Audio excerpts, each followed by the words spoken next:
What type of dog is this?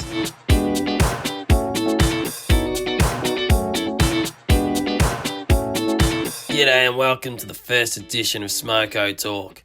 In this groundbreaking episode, the boys chat about absolute licorice all sorts.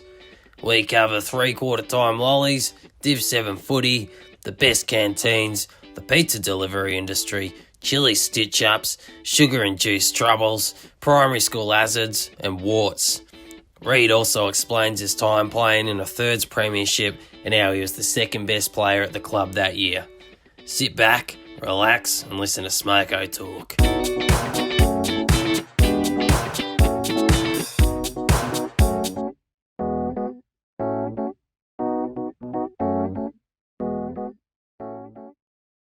All right, here we are. We're off. We're live on air. G'day, mate. No. G'day, mate. What's going on? Not much. Yeah, that's good. Entering new territories here, uncharted waters. Bit of a prototype mission, isn't it? Just who knows what's going to come up? Not even us, so Exactly. could be interesting. We've done the ice cream reviews, and the way that came about was we were bored shitless one day. We'd gone to Kmart, we'd gone to Savers, we'd gone to Savers, and we ended up in the supermarket. We'd done a couple of manies up and down Sydney Road. Yeah. And we're in the supermarket. Big day. Huge day. Ugg boots. Yeah. Trackies. Yeah, massive. And you said we were looking at the ice cream section, and you said, should we get some ice creams and eat them all? And yeah. And I said yeah, and then we filmed it, and everybody loved it. So yeah, Bob's your uncle. Off we went. Yeah, and we couldn't exactly do ice cream reviews. Unfortunately, we run out of budget. We spent it all on the last episode, but yeah, we're going to give this podcast a go. See what we can string together. Yeah, so we don't even really have an agenda at all. We're just going to have a yarn. But I've been thinking a lot lately because I've been missing footy. I've been playing soccer and haven't really played proper footy for a while. But I've just been thinking about like back to the classic days of footy, like juniors footy. And basically for us, where it all started was West Coburg Football Club, obviously. Div 7, mate. Yeah. Yeah, we were really setting the world alight back then. Some silky skills, running around in the under-10s up at Gillen Oval. Old touch mark rules, still couldn't take a mark. But, Div 7's a great place for all young talent to hone their skills and work their way up the pecking order. Exactly, mate. And actually, I can just see behind you there. It's a pretty big trophy. What's that? Odd thing. Yeah. I use it as a paperweight. It's actually second best and fairest for the under-14 Division 7. There you go. Not bad. I think by that time I might have been bumped up. Yeah, you might have been in the Div 4 side, I think. But Frank Miserelli was the coach of this one. Oh, big Frankie. I've got fond memories of Frankie telling us we're going harder at the lollies than we are at the ball. If we went as hard for the ball as we did for the lollies at three-quarter time, we'd be winning by 10 goals. Yeah, but you see what he's failed to take into consideration there is just what the lollies mean to us.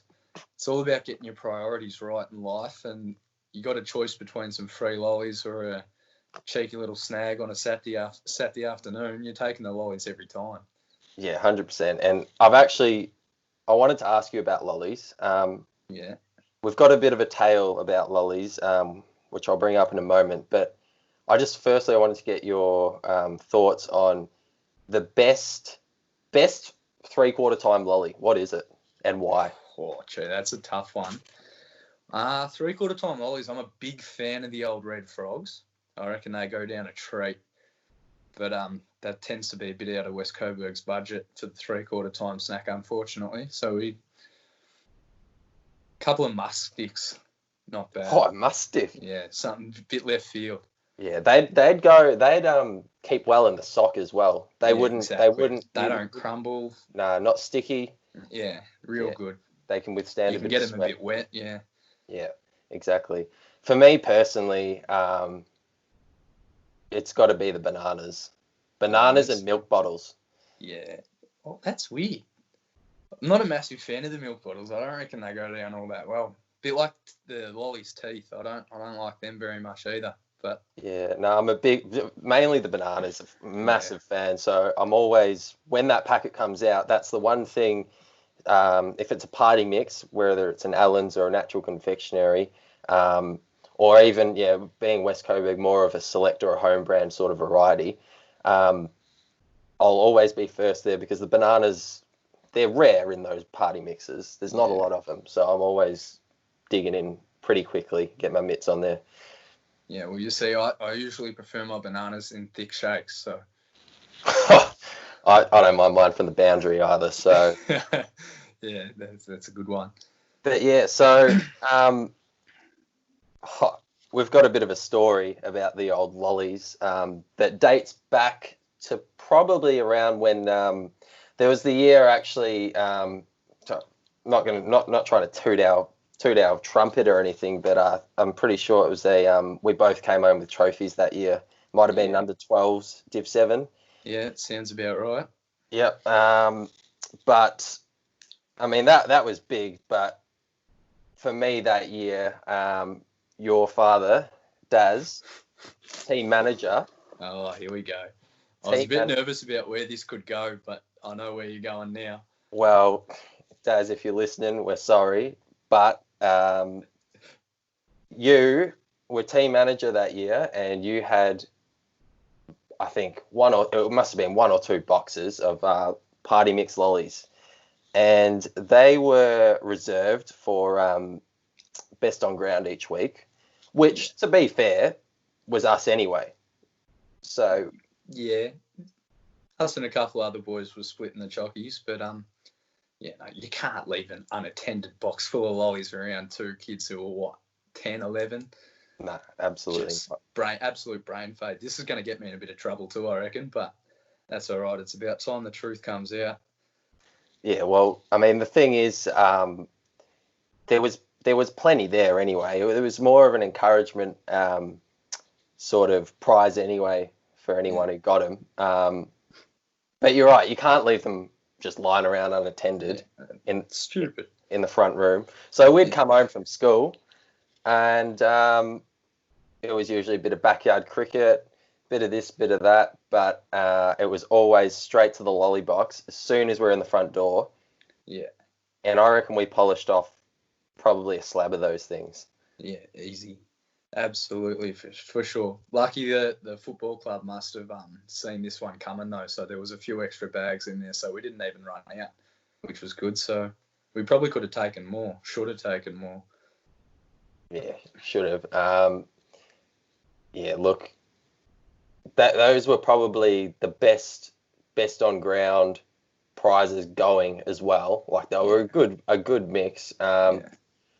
Hungry Jack's vouchers, pretty good, but always... They were a bit restrictive, though. Yeah. You could only get a wrap and a salad or something like that. What kid wants that? I want what burgers do Hungry Jack sell?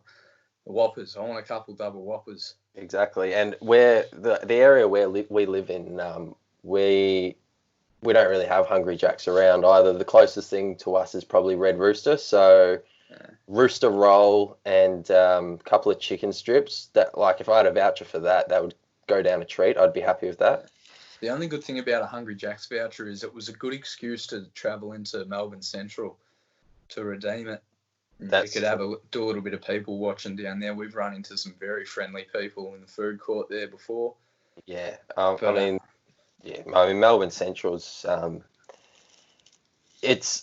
it speaks volumes about you as a person and your group of mates. Obviously, we hung out there.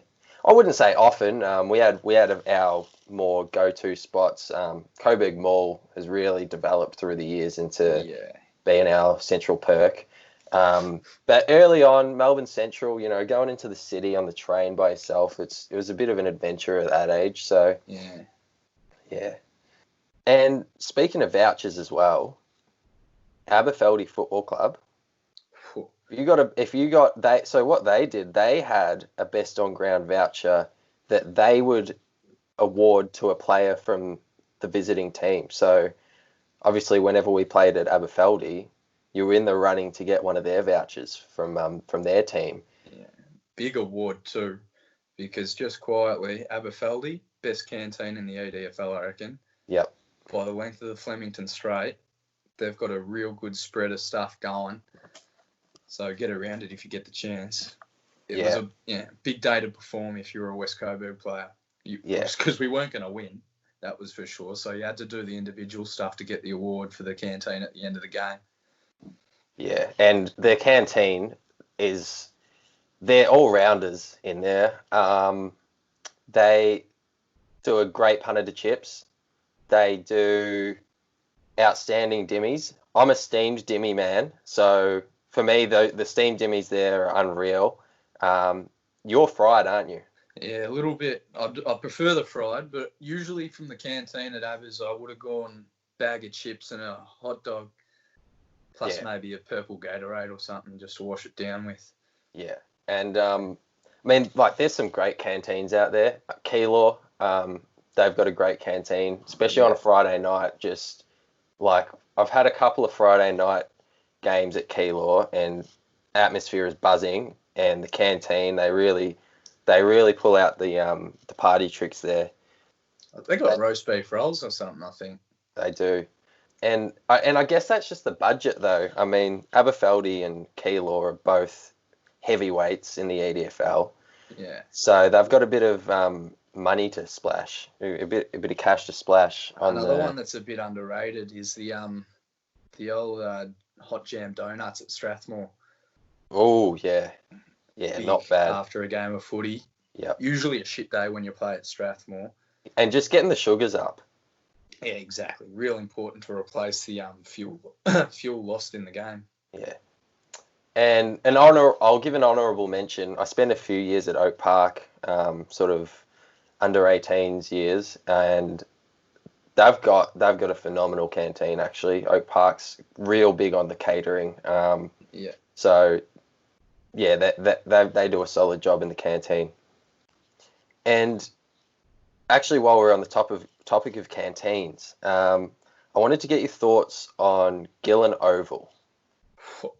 Mate, it's a spiritual home. It's impossible to feel bad there because that's where it all began. That's where the journey to being an elite third grade footballer started. Exactly, yeah, that's right. And like I still remember the first time I stepped on the haloed turf of Gillen Oval, Auskick from what was it? Would have been grade prep.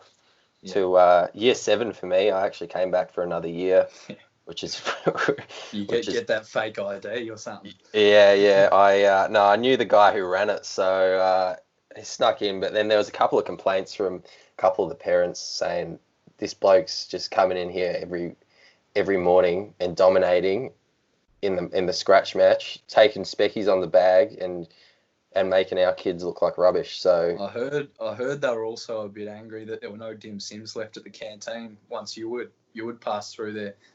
Yeah, well, that's right. That Gillen Oval canteen is it's got great potential. They do a great dimmy, but for me, it's not open frequently enough.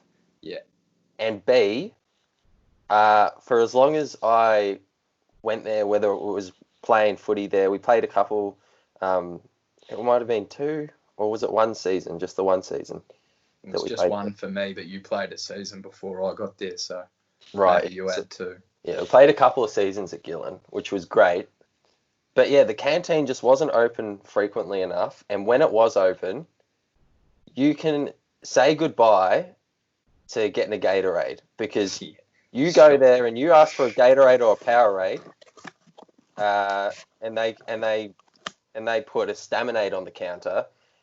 It just makes you feel like packing your bags and flying out of the country, basically. It's like getting Pepsi when you ask for Coke. It's not the same. Don't even bother trying to replace it. It's not good enough, really. No, it's appalling. And I mean, I haven't been there in a few years, so I hope they've fixed that up. Be interesting to find out. Maybe we need to do some research. Yeah, you might have to head down there once the footy's back and going, and see what's going on. But Yeah. I mean, apart from that, hands down my favourite oval. For me, it's the home of footy. Personally, Yeah, absolutely. This may be a contentious call, but bigger than the MCG, I reckon. The Yep. aura that surrounds it, for sure. yeah. As a local Brunswick person, my whole life, short walk away from the hallowed turf, nothing better. And one of my favourite things is the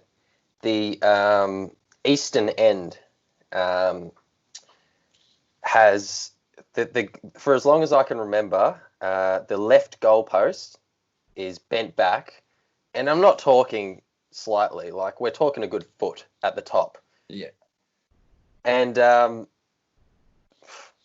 15 years now since I first, be 17 years since I first went there. Still haven't fixed it, but No. you just got to accept it. It's a home ground advantage for knobs, for anyone who's playing there. Yeah, you really got to make sure you come through that grandstand side flank so that you can utilise it to the best of its ability, because you can just about kick goals from bloody Sydney Road up that end if you want to. Yeah. With that, with the bend on the post, so always makes you look a little bit better than you are, I reckon, which is good for us. Yeah, that's probably why Eddie Betts used to practice there. Yeah, well, you see the results he's got, and he takes the piss in the AFL, so they reckon Eddie's pockets at Adelaide Oval. Nah, Gillen. Not a chance, mate. Gillen Oval. Some good memories having a kick with Eddie. And just some good memories just seeing Eddie out and about in Brunswick. He used to live at the top of my street. But you've had a couple of encounters with him, haven't you, after school and stuff like that? I've seen him at the Grandview one time having dinner with his partner and obviously a couple friends. Now, for those of you who don't know, Eddie Betts is my favourite player in the AFL. I used to have it before he left Carlton for Adelaide. I had his number on the back of my jumper. So I was a bit starstruck, and I was sitting there jaw scraping along the ground while I was walking. And I went up to Dad and I was like, "That's Eddie Betts over there." And he's like, "Oh, leave him alone. He's just having a feed with his missus and a couple mates." And I thought, yeah, you're right. But I'd really love to go have a chat. And I left him alone. But I've also seen Satana Halpin after school, who's well known for kicking Cameron Cloak where the sun doesn't shine, really. And believe it or not, very good bloke. To take the time out of his day to talk to some 14-year-old kid who's a bit starstruck by someone who was a nobody in the AFL, really. It was very nice of him. Yeah. Great bloke. And his brother. Couldn't understand a word he said, but I actually I had a kick with him and his brother at Gillen one day as well. And what's his brother's name? Asaki, something like that. Yeah. Ripper blokes. They were lifting me up, letting me take speckies on their backs and stuff like that. So, no, good blokes. And yeah, both of them would probably make Carlton's worst 22 of all time. I'd say they'd be just about first picked.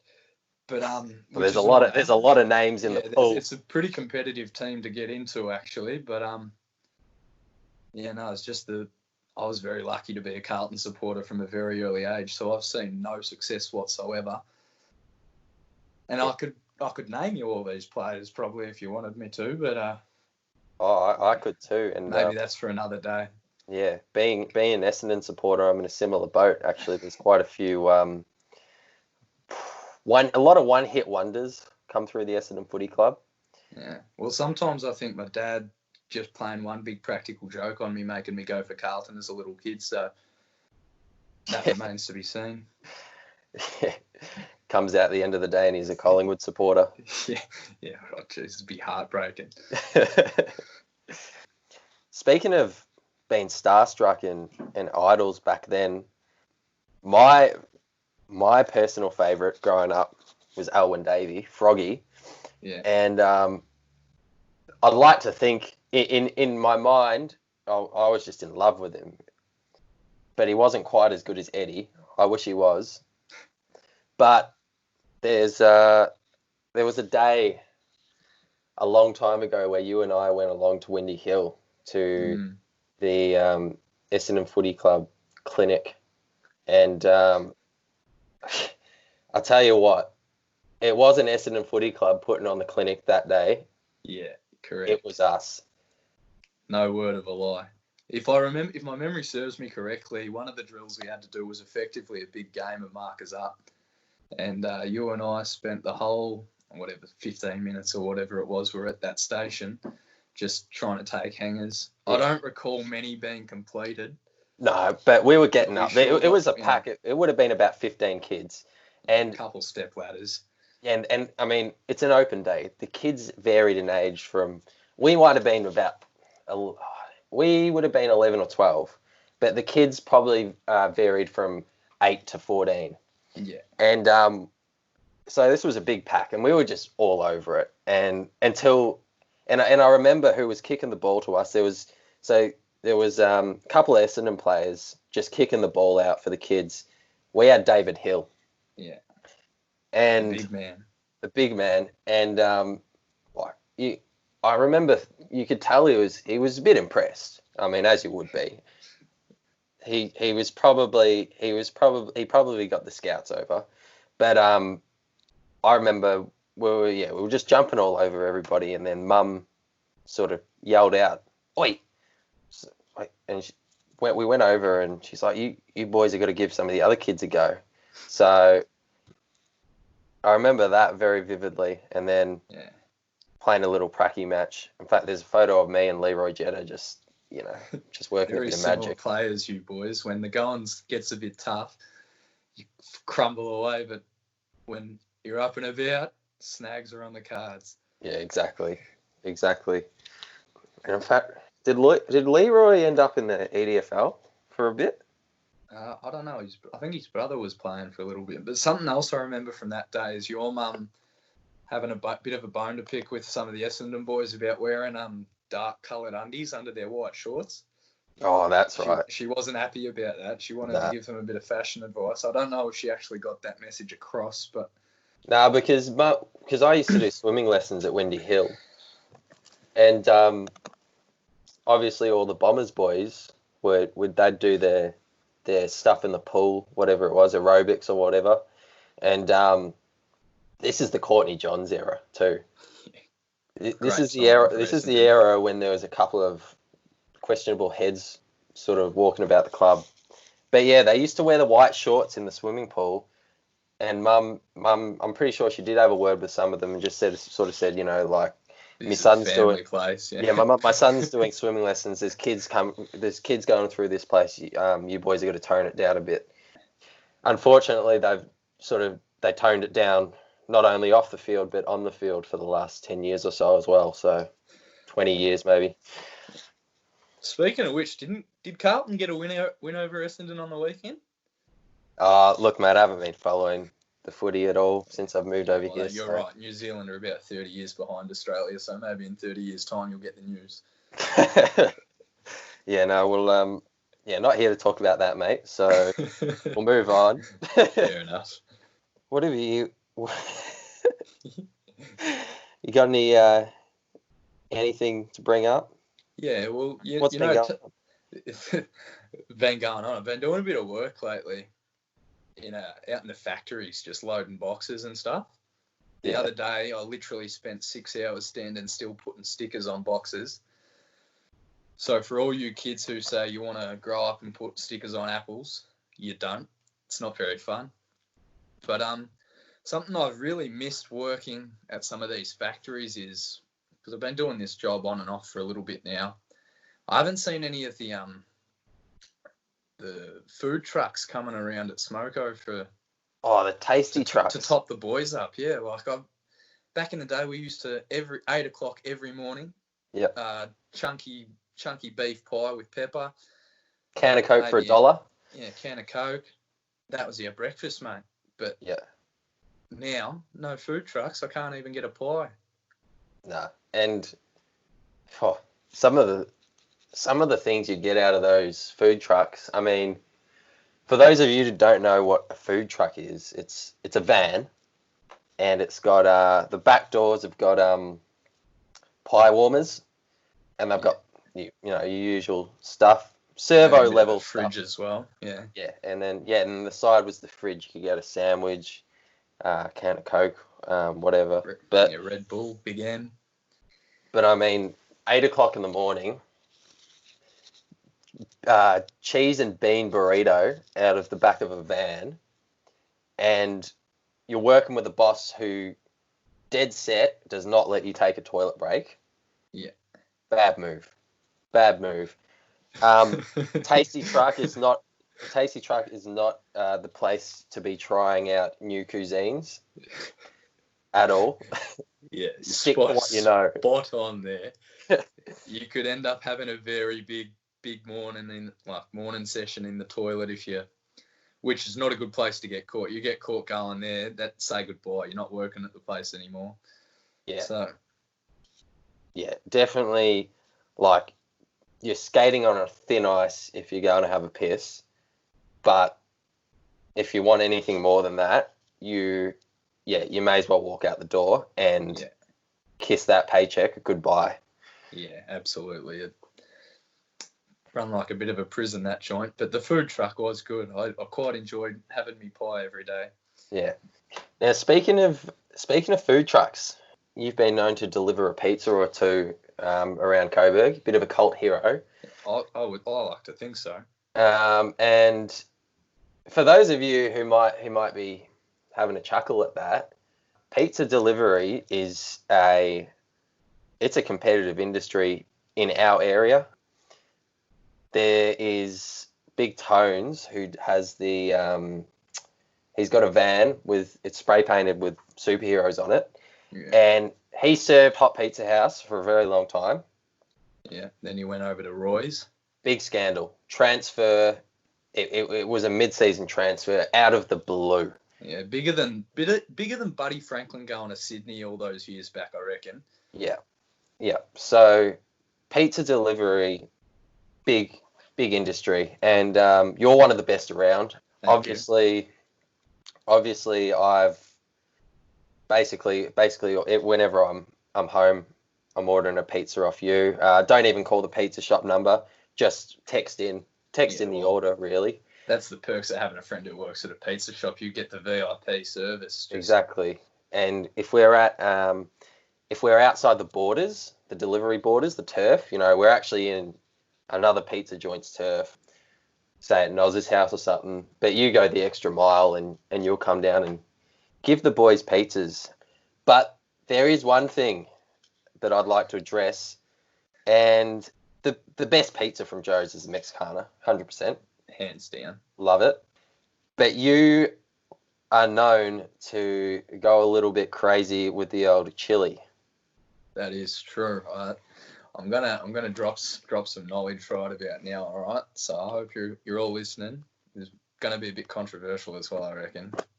Might irk a few people, but I tend to see when the boys. Obviously, I know when the order from the boys has come through, and they tend to gravitate towards the old Mexicana as well, as it is the best pizza on the menu.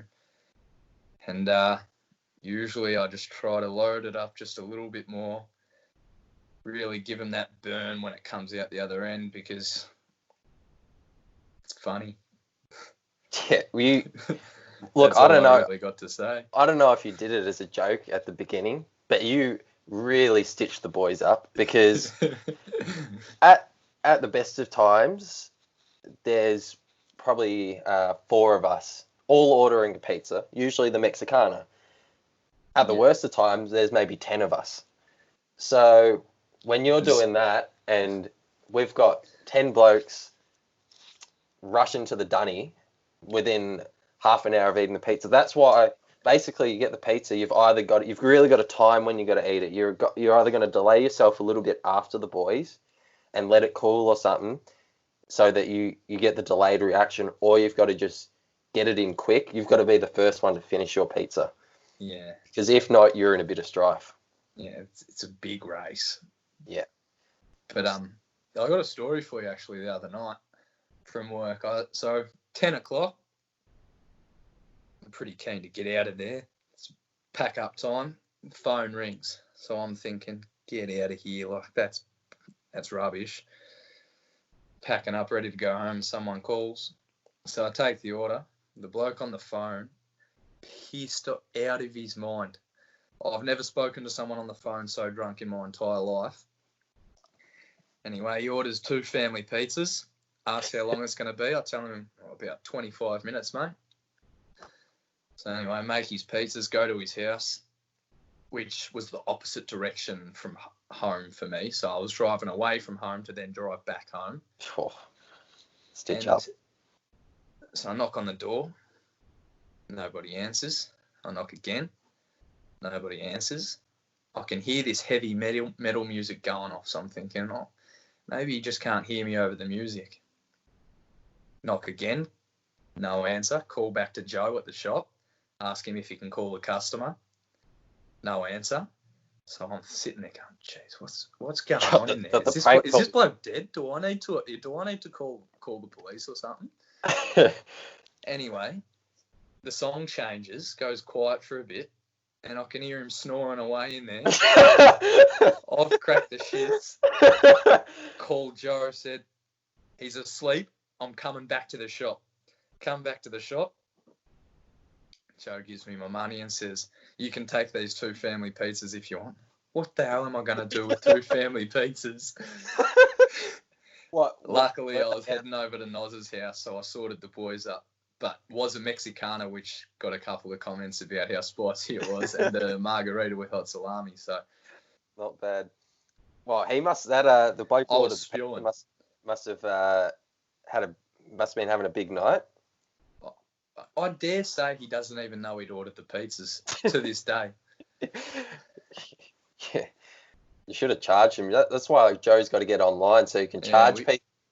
Yeah, we got it. Well, Joe said next time we go there, charge him double. So he's not even going to get. Is he going to get the 2 pizzas? No, unlucky. He's got a call-out fee. All right. Well, if you're listening, mate, Joe's might be off the cards for you in the future.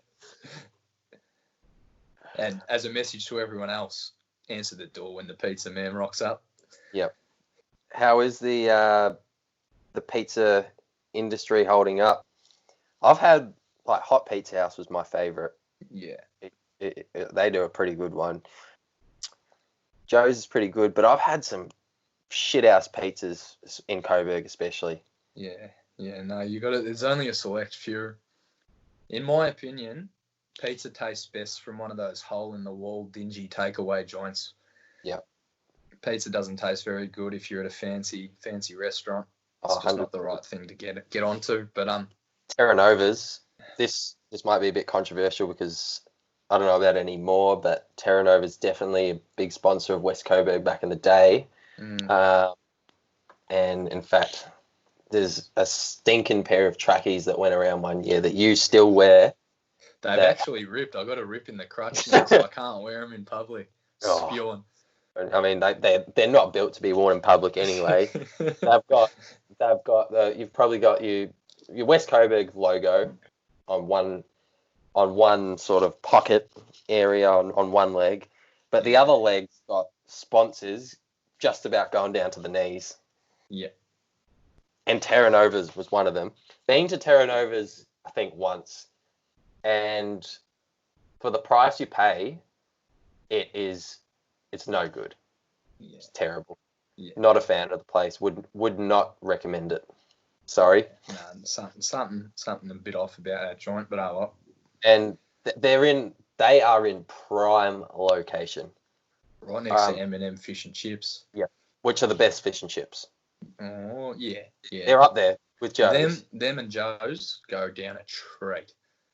Yeah. Best two in the area for sure. And the thing I love about M&M's, if you order 1 potato cake, you're getting 2. Yeah, every time. Yep.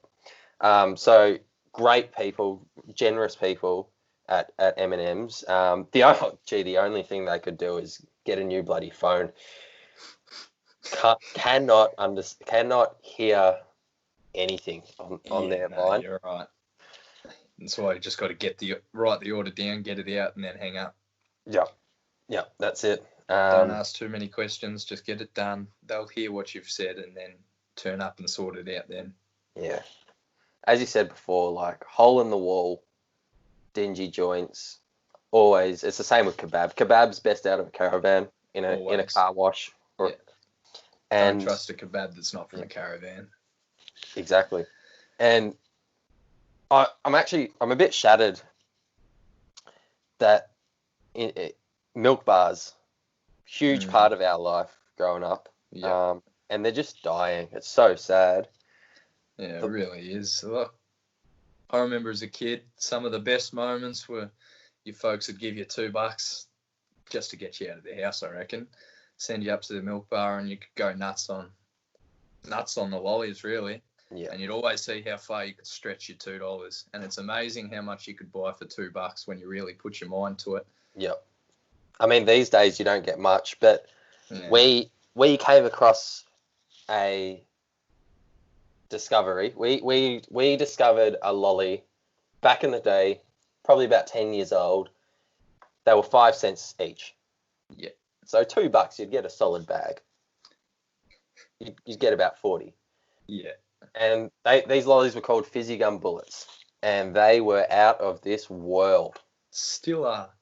They still are, but now they go for about 10 or 15 cents. No, hang on, get this right. I went up there the other day and had a look. They've got them in pre-packaged bags now of 5 for $1. 20 cents a pop. You're joking. And we used to, when we got them, when they were 5 cents, they'd have the shovel. They'd just scoop them out. Yeah. And they'd count them in fives. So you knew every time you're getting at least 1 or 2 more than you should be getting. Bit of bang for your buck. Exactly. But no, milk bars are dying. So now this is what they got to do to survive. Well, I'm pretty sure there's a little story of me that I'm sure sits strong in your mind and your mum's mind to this day, where I was having a little sleepover at your house, and we'd gotten ourselves some fizzy gum bullets. This may have even been the first time we found them. Yeah. And I was enjoying them so much that I thought I'd copy the chick out of Willy Wonka and put it behind my ear, save it for later. I remember that. We had a kick of the footy. About 4 hours go past, I'm laying in bed and I feel something behind my ear. What the hell is that? I've forgotten all about me chewy, and it was stuck in my hair. Had to get your mum to cut it out. A bit of an ordeal. This is about 9 o'clock at night, which for some young kids is a pretty late one. Yeah. Fair to say, lollies. They belong in your mouth. They belong in your mouth. 100%. They don't belong anywhere else. But you cannot give us lollies beyond 5 p.m. Yeah. Because fast forward a few years, Melbourne show. Yeah, you really got me back for that one, didn't you? I really got you back. And Melbourne show, everyone knows you go there for the show bags. Yeah. You walk in there with a pineapple that your mum's given you. Yeah. She said, go crazy, get yourself lunch. They know how expensive these places are. Get yourself lunch, go on a couple rides, have some fun. Nah, $50, you're going crazy on the $3, $5 show bags. Yeah, the lolly ones. Personal favourite, Willy Wonka one. And I liked the trolley ones. Yeah, trolley ones were good. Yeah. But this particular Melbourne show, a few of us boys went, and we ended up staying the night at your house. And we were just going nuts. We were watching Austin Powers, I think. Mind you, this is like a Wednesday night. Yeah. Hysterical. Watching Austin Powers, just smacking these lollies back. Yeah, I think it was Goldmember, if I remember correctly, as well. So probably that's my favourite Austin Powers movie. Yeah, and look, I'm not proud of this moment. I just got taken away. Like, just the sugar just swept me up to another level, new dimension, and we were being pretty rowdy. And it must have been about 3 a.m. in the morning by this point. And your mum came in and said, "Boys, you need to quiet down, and I think I said something along the lines of "Don't get smart with me," I think that might be exactly what you said. which I apologise about that. Just it wasn't me talking; it was the gummy worms. Or, Yeah, they really send your mind to. It's a bit like red cordial. You just can't give it to kids. You can't do it. nah, and in fact, your house has played host to a lot of suspicious sugar activity. Our mate Geordie Yeah, went really hard stitched us up at this time as well.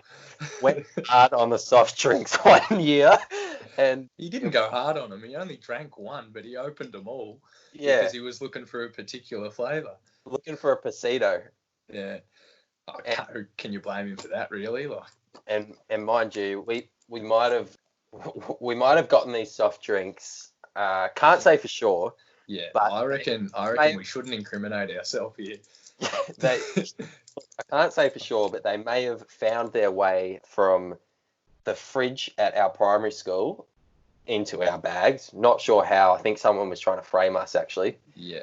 But anyway, we had them, and it was your birthday party sleepover, and lights were out, but we had these stash of soft drinks hidden under the stairs, and Geordie's just looking for a pasito. He's not turned the light on, couldn't get that going, and just opened all of them until he got the one he wanted. Yeah. So we just had all these open softies going flat under the staircase, which ended up getting spilled, and my dog found them, which led the rents into that one. Yeah, caught out. Yeah, red-handed. So yeah, that fridge at our primary school, it was, I don't know why they had it there. It was out in the open, not in the staff room, just out in the open where any kid could get to it at any time, and they had it filled with soft drinks, filled with TNT icy poles. Oh, gee, they were the stuff. And it was like, I mean, that is like leaving the vault open at the casino. Yeah. I'd rather the fridge, to be honest. Yeah, me too. So yeah, a couple of escapades surrounding the lollies and the treats, and something else I wanted to bring up with you: liquor prize. Oh, mate, liquor prize. I reckon for about a year straight, all of my pocket money, which granted wasn't much, maybe $5 a week, was put through the liquor prizes, because you could turn $5 into like 10 icy poles or ice creams if you were good enough, if you picked the right ones. And we were masters at the game. Let's be honest, because a liquor prize, for those of you who don't know or don't remember, liquor prize were the paddle pops, where you get a paddle pop, you eat it, and you get a prize printed on the stick. And you could win stuff like jet skis and holidays and movie tickets and stuff like that. But personally, I think that is all a facade. I don't think that was real. I never saw anyone win a jet ski, but I think it was put in place for people like us who knew what was going on, because there was people trying to win jet skis out of ice creams, and they were they'd finished their paddle pop, and if they didn't see a boogie board or something on there, they'd throw it away. And I was like a vulture around the bins, just watching from a distance, behind a tree or something, and I knew that eventually someone was going to be throwing away a free ice cream, which is the best prize you can get. Yeah, obviously. And so I was more than just I was playing the game hard. Yeah. I was competitive. Maybe you fit in better in New Plymouth than you think you do. Yeah, well, I mean, the thing is, they weren't even hitting the bottom of the bin. Like I was crumbing these free ice creams. Yeah, that's good. So yeah, and yeah, no, the free ice cream's definitely where it's at though. Tell you But what. we were smacking down 2 paddle pops before school some days, like. Yeah, because you knew it was going to pay out, And then you get your free ice cream and you go back after school to collect. Exactly, mate. So we had it down pat. I mean, when it comes to that sort of stuff, there's no one better in the game. Yeah, we should write a book on it, I reckon. Yeah, just any sort of deals, like free stuff, like I've just always had a knack for it and an eye for it. If there's one source of free stuff, or just taking the opportunity, if I can ever get underneath the trampolines at Don Bosco, mate, the amount of Tarzos you used to see down there, Yeah, that's and a 10-year job.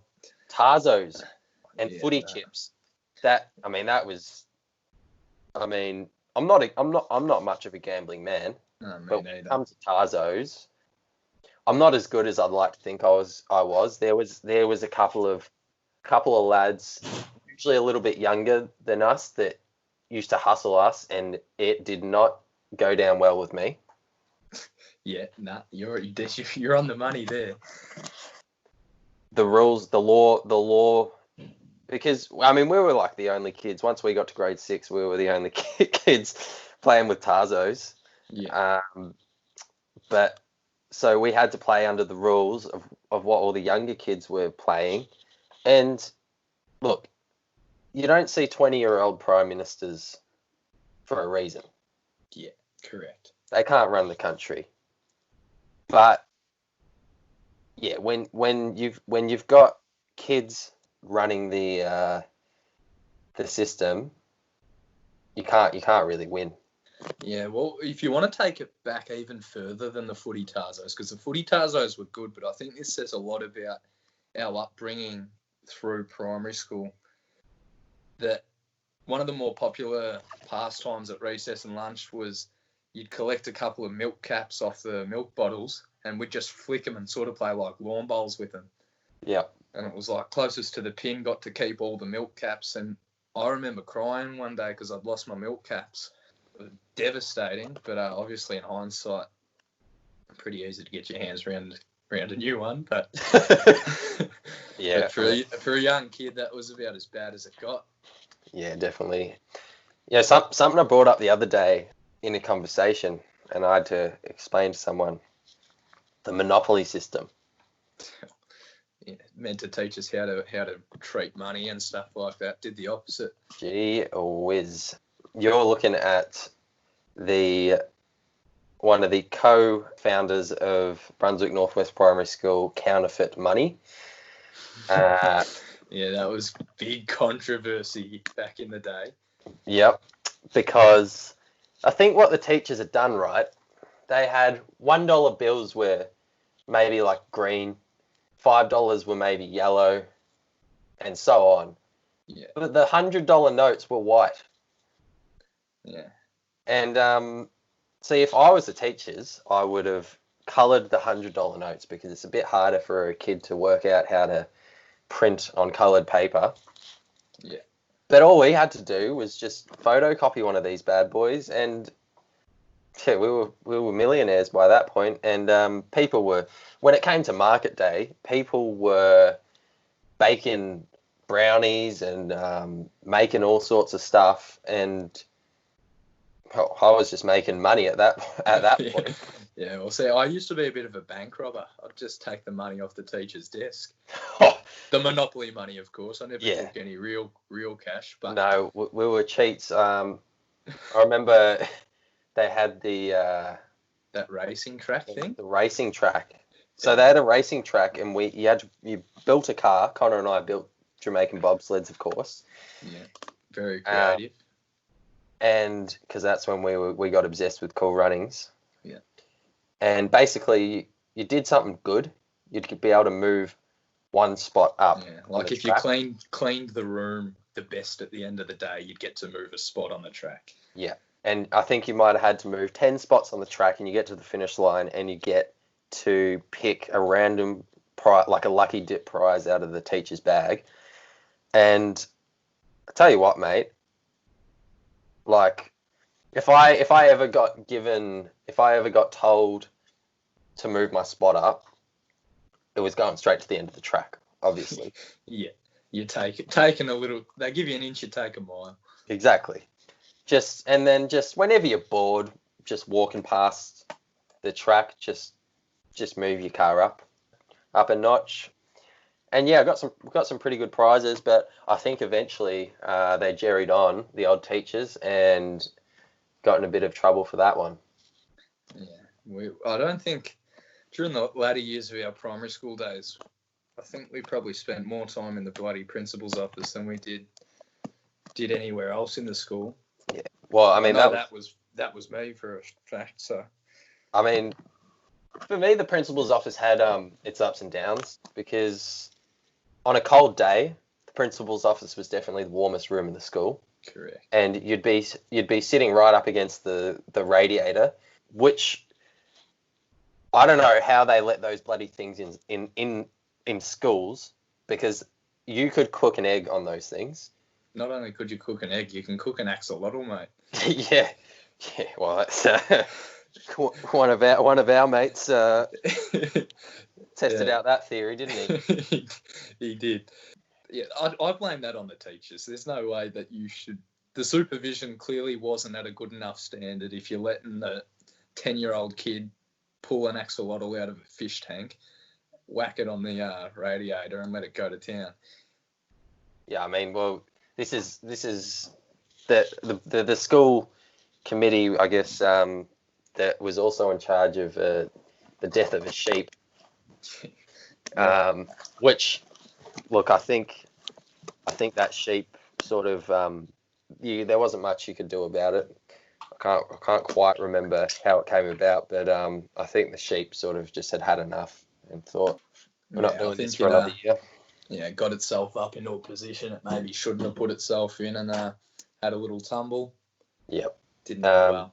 No, it didn't end well. So, but that was always a fun day, the annual sheep shearing. And when I told this story to people, I tell it now that I'm in New Zealand. I say to people, how good's the annual sheep shearing at primary school? Because obviously that must be a thing here. You'd expect them to be able to relate.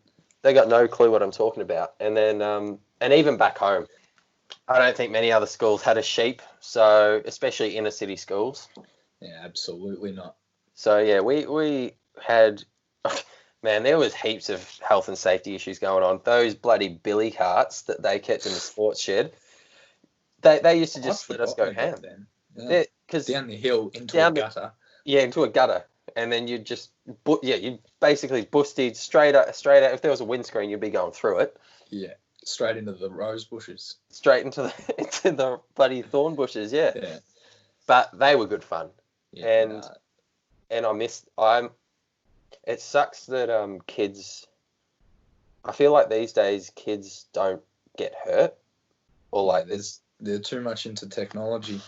Yeah, and you don't learn anything as a kid unless you get hurt. I mean, I remember the only big no-no for us was sticks. Yeah. Couldn't play with sticks. Sticks and rocks. Fair enough. But I used to go through shoes like hot dinners.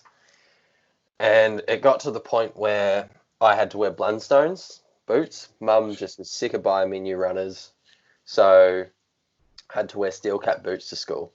And that was a mission. That probably made me a better footballer, having to kick a footy in boots and do trials for the relay teams wearing boots, because we couldn't have bare feet. And in summer, I was made to wear sandals. And the principal had said, you can't wear sandals. And Mum came down and blasted him, telling him how in New Zealand, kids don't even wear bloody shoes to school. And I'm pretty sure she won that battle. Although I wish she hadn't, because I hated wearing sandals. Yeah. But yeah, so that was a big win for my mum. How'd you go playing cricket at recess and lunch on the asphalt with the sandals? That surely couldn't have been easy. Nah, But look, I was more of a fielder. I never really got to bat for very long, and I wasn't much of a bowler either. So I'd just sort of stand in the outfield, just mainly just giving the boys some words of advice. But yeah, no, like the thing about the sandals is they were sort of like they weren't too uncomfortable.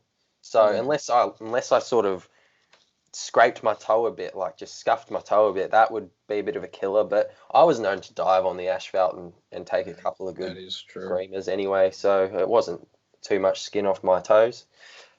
Speaking of skin coming off stuff, one of the highlights of primary school for me actually was a certain day, maybe grade 5, where you had this wart growing on your knee.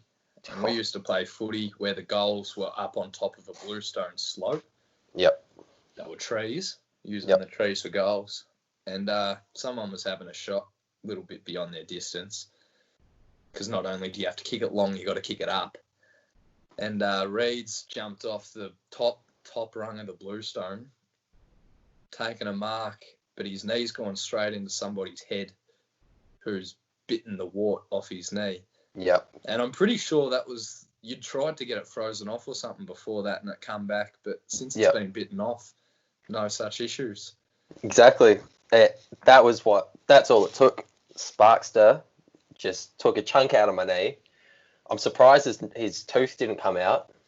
Kicked the goal, by the way. So took the mark, kicked the goal. That's the important bit. And I looked down, and the wart is nowhere to be seen. And because I used to get, I don't know why, or I don't even know how warts come about, but I used to get a couple of them back when I was a kid.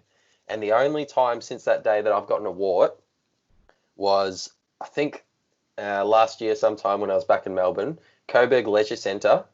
You and I went down to chill in the spa and the sauna, and I've come out of that ordeal with a wart on my knee, or was it my finger? I can't quite remember, but I had a wart, and I was thinking, geez Louise, what is floating around in the Coburg Leisure Centre spa? I tend to think it's best not to think about that. Yeah. And the weird thing is, it just disappeared. I was thinking I'm going to have to get this thing cut out or frozen off and go to the doctor and probably take some antibiotics or something. But this thing just disappeared after about a week. So yeah, I don't want to think about that too much longer. Yeah. But yeah, Coburg Leisure Centre, definitely, I'd say the worst leisure centre in Moreland. Brunswick Bars is the best. Yeah. Coburg Outdoors good. Coburg Outdoors good. They've got not so much a leisure centre though, more a swimming pool. Yeah. Oak Park's facilities now that they've been redone, really good. Yep. They're good. They got the water slides, don't they? Yeah, two of them, I think. That's elite. It's pretty special. Speaking of water slides, how good was a birthday party at HIMSAC? Oh, mate, that was the best place to have that and Don Bosco, neck and neck for the best place to have a party as a kid. Pizza night at Don Bosco, that is why you play footy. Yeah. Pizza night at Don Bosco is Mad Monday of seniors. Yeah, like. Well, that's the thing. As a Div 7 footballer, you're not there to play footy, are you? You're there for the social aspect. The equivalent of be playing senior thirds, where you're really there to have a bit of fun with your mates and sink some beers. Obviously, as a 12-year-old, you can't sink the beers, but dirty pizza night and a couple of cans of lemonade went down a treat. Yeah, and that'd be a huge gig if you got Joe's that contract. Pizza night. I've actually delivered pizzas to a Don Bosco birthday party before. Oh, unreal. Was, bit nostalgic walking. Is that in your turf? Not really, but for a big order, you make exceptions. Yeah, you break the rules. I hope you weren't. I hope there was no Mexicanas on the menu. I don't recall, but I do remember having a bit of trouble trying to find a car park. So I had to lug like 20 pizzas, probably and half a kilometre to and half a kilometre back. Yeah, no, those Mexicanas mixed with trampolines. Yeah, recipe for disaster, really. Yeah, 100%. And yeah, and you mentioned thirds before, and I've got a huge call here. Yeah. This is a big statement, and if any of the West Coast boys listen to this, they might think it's a bit controversial, but I'm gonna say it. 2018, and there's a bit of backstory behind it, but straight off the bat, 2018, I was probably the second best player at West Coburg Football Club. Yeah. Can you give us some evidence? I'll tell you why. This story starts in fact, this story starts in Thailand. Yeah. January Where all 2018. good stories start. January 2018, Thailand. You came Khao San Road. Khao San Road, Koh Samui specifically. You came over with a couple of other mates, and we had a great time. We polished off 8 bottles of Hong Kong whiskey in probably 2 nights, and for some reason we decided the passports we'll leave them on the desk of the hotel, and the bottles of whiskey are going in the hotel safe. Yeah. Again, priorities. And so yeah, we went to Ark Bar, and Great joint. First night we went, we stole buckets. They sell these buckets of they probably put like 2 shots in there. The buckets are probably like a litre, and they sell them for like almost $30. It's ridiculous. But we just stole the buckets and we made our own, and because we're short walk back to the hotel too. Exactly, and pour half a bottle of whiskey into one of these buckets and just back down to the club, having a ball. It was great. But anyway, that trip lasted 2 weeks for you boys, and I went on for another sort of 5 months after that, just through Southeast Asia. And while I was over there, I was playing a little bit of footy. You know, I had some contacts with the Vietnam Swans, so I played a bit of footy with them. I was training with them. Libby's played for them, hadn't he? Exactly. So I'm up there with some pretty illustrious company, and played a game for the Thailand Tigers, which was good. So I was like playing a bit of footy over there, right? And I come home from a 6-month trip, and there's about a month left of EDFL footy to go. Now, the ones weren't performing very well that season. Getting relegated, I think. Getting relegated. So I could have walked onto the ones team, but I decided no. So then it came to the Rezzies, which you were playing. You were playing the Rezzies at that point.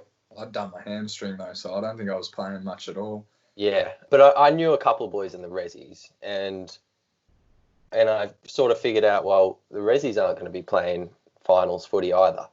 And I had to choose whatever team I played for. I had enough games left that season in the home away season to play finals. So I was playing thirds, and thirds footy, my God, that was probably one of the best bunch of blokes I've ever played footy with. Good fun, isn't it? Captain coached by Eugene Pring, who coached us in under 18s the year before, I think. So, yes. Or was it? Or it might have been. I think it was the year before. And actually, no, it was 2 years before. Right. So we had Brick in the last year. Yeah, that's right. So I played under Eugene before. So I came back. I said to him, "Look, man, I want to play a bit of footy. You know, I've been away for this long. I'm keen to play. Are you willing to have me?" And he said, "Yep, come on in." And played thirds footy, and played 4 games of the season, and then we played finals, and we won the premiership. Now, the thirds team throughout the season had just about everyone at the club in the seniors play at least 1 game. I think there was about 60 people who went through the thirds in that season. Yeah. And I was tossing up, do I go to presentation night or not? You know, it was at Crown. It was a bit pricey. I'd just been overseas, didn't have a whole lot of money. But I thought, nah, we'll go. It'll be a fun night. Crown Casino, can't pass that up. And Eugene said, I was questioning whether I was going to get a ticket or not. And Eugene said, no, well, you should go, mate. There might be something in it for you. And I'm thinking, oh, maybe I've gotten best player in the finals, because I played all right. I wasn't that great in the granny, but I played all right in the prelim. Yeah. And it got to the thirds presentation, and I'd probably had 2 or 3 too many champers at that point. And me and you both. And my name got called up, second best and fairest for the thirds, off 4 games. And that is why that season I was probably the second best player at the club. Who was the best player? I think it was Vinny. He won the thirds. So Vinny, the thirds best and fairest, was the first best player at the whole club. Yeah, well, because everyone went through the thirds. Everyone played a game in the thirds. Everyone's eligible. That's true. And I just performed. I just performed on the big stage when it counted. Fair enough. I can't knock you for that. I suppose the evidence is pretty concrete, isn't it? Exactly. So, I mean, and if anyone at the club has any objections with that statement, then keep them to yourself. Yep. Because you're wrong. But yeah, that presentation night didn't end up too well after that for me. I think I made a speech, and I don't know. Make a speech. I don't know if you've got any footage of that. But I think I do. Yeah. Well, jeez. But yeah, I ended up in a pretty sorry sort on the balcony at Crown Casino, and sort of had to make a bit of a brisk exit, bit of an Irish smoke bomb sort of situation. Things were starting to head a bit down the old Brenda Favola on the red carpet 2009. Exactly. Sort of trajectory, and we thought we'd better get ourselves out of there quick, smart. Yep. So that night ended pretty quickly for me, but I did come home with a trophy, so it was nice to wake up to. Absolutely.